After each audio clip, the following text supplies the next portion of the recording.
और दोनों हाथों से पकड़कर वो चाकू उस आदमी के गले में घोंप दिया और फिर बड़ी आसानी से उसे घुमाकर उसका गला काटा। उसके बाद उसने गले से निकलता खून उसने एक कटोरे में भर लिया। वो आदमी तड़प रहा था, लेकिन बंधे होने के कारण हिल भी नहीं पा रहा था। और उसके बाद आई ने वो खून पिटारे के ऊपर बने एक छेद में डालना शुरू कर दिया। यह सब देखकर मेरी आंखें फटी की फटी रह गई थी। मुझे मेरी आंखों पर विश्वास नहीं हो रहा था कि मेरी आई ने अभी अभी एक आदमी की बलि दी है। उसके बाद आई ने वो लाश नाव में डाल दी और एक पत्थर से उस लाश को बांधकर तालाब के बीचों बीच फेंक दी। मैं ये सब पेड़ के पीछे से देख रहा था कि तभी आई ने मेरी तरफ देखा। मैं जल्दी से पेड़ के पीछे छिप गया। कुछ देर बिताने के बाद मैंने तालाब की ओर देखा तो आई वहां से गायब हो गई थी। तभी मुझे मेरे पीछे से पैरों की आवाज सुनाई दी। मैंने मुड़कर देखा तो मेरे पीछे आई खड़ी थी, जो बहुत ही डरावनी दिख रही थी।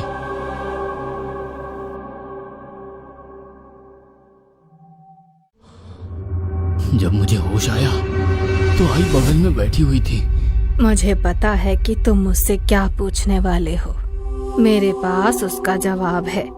वो आदमी मुझे पीछे 4-5 दिनों से ये वाड़ा और गांव छोड़ने के लिए धमका रहा था और कल रात तो उसने मुझे मारने की कोशिश की।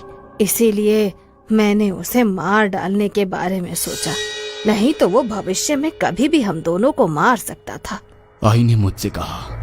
वो मुझे यही बता रही थी कि उन्होंने उस आदमी को जानबूझकर नहीं मारा, लेकिन मुझे उनकी बातों पर यकीन नहीं हो रहा था क्योंकि मैंने उन्हें काला जादू करते हुए और एक आदमी की बलि देते हुए देखा था जो वो मुझसे छिपा रही थी। मुझे मेरे बाबा की बातों पर यकीन हो रहा था।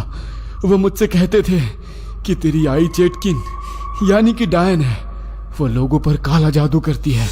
और मेरी आई ने ही मेरे पिताजी की आई बाबा को यानी कि दादा दादी को काला जादू करके मार डाला था, क्योंकि मेरे बूढ़े दादा दादी मेरे आई को बोझ लग रहे थे और इसी वजह से उन्होंने मेरी आई को छोड़ दिया था।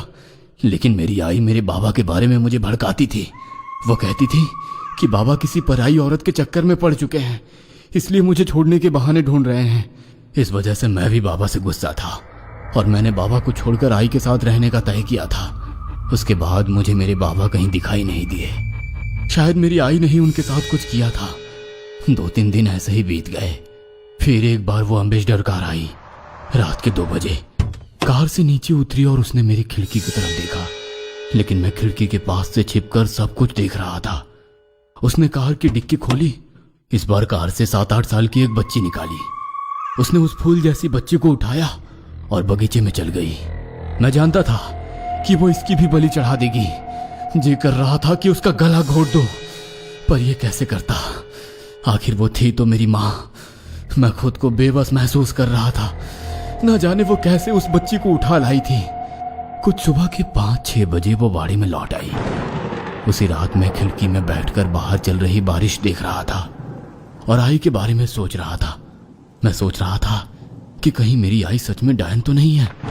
कहीं एक दिन वो मेरी भी तो बलि नहीं चढ़ाएगी, क्योंकि मैंने एक बूढ़े से सुन रखा था कि डायनें जब बूढ़ी हो जाती हैं और उनकी शक्तियां कम होने लगती है तो वो अपने खुद के ही बच्चों की बलि चढ़ाती है और अपनी आयु को बढ़ाती है। मैं ये सोच ही रहा था कि तभी मैंने आम के बगीचे में एक छोटी बच्ची को आते हुए देखा। उसे देखकर मेरी आंखें चमक उठी। मुझे लगा कि मेरी माँ को शायद उस बच्ची पर दया आ गई होगी और उसने उसको जिंदा छोड़ दिया होगा, लेकिन मैं गलत था। वो जब खिड़की के नीचे आकर खड़ी हुई तो मैंने देखा कि वो मर चुकी है, क्योंकि उसके गले पर गला चीरने के निशान थे और उससे खून बह रहा था और अब उसकी आत्मा वहां पर आई थी। वो छोटी बच्ची मेरी तरफ गुस्सैल नजर से देख रही थी। तभी वो अचानक से झुकी और उसने जमीन पर से पत्थर उठाकर मेरी तरफ फेंका, पर मैं बाजू हट गया। वह बच्ची लगातार खिड़की पर पत्थर फेंकने लगी, इसलिए मैंने खिड़की बंद कर ली। तब मैं जान गया कि जो मरे हुए लोग मुझे खिड़की के बाहर दिखते हैं उनकी बलि मेरी आई ही चढ़ाती है। मुझे ये भी पता चल गया था कि पहले 2 दिनों में मैंने जो एक औरत और एक आदमी को देखा था जिसने मेरी बिल्ली खाई थी, उसकी बलि मेरी आई ने ही दी थी। जिसके बाद वो मरे हुए लोग हमारे वाड़े के बाहर घूमते रहते थे। उस दिन के बाद वही बलि का सिलसिला शुरू हो गया।